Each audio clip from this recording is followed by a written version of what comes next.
Penantian panjang keluarga dan para penggemar Zulkiflia untuk melihat sang musisi kembali ke dunia hiburan perlahan mulai menemui harapan. Vokalis band Zulkiflia itu kini dikabarkan tengah diupayakan untuk mendapatkan pembebasan bersyarat, PB. Hal itu dilakukan setelah pelantun lagu Aishitru ini menjalani masa hukuman terkait kasus narkoba yang menjeratnya pada 2019. Kasubdit Kerjasama Pemasyarakatan Ditjenpas, Rika Aprianti memberikan penjelasan mengenai mekanisme dan syarat yang harus dilalui oleh pemilik nama asli Zulkifli itu. Ia menegaskan bahwa pembebasan bersyarat tidak bisa diberikan secara instan tapi diberikan ketika sudah menjalani 2/3 masa hukuman.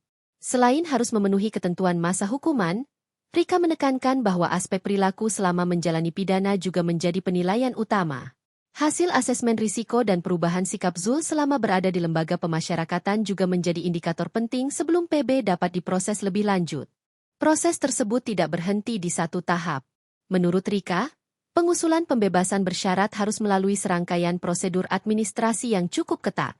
Sebelum surat keputusan, SK, resmi diterbitkan, usulan harus dibahas dalam sidang tim pengamat pemasyarakatan, TPP, di berbagai tingkat.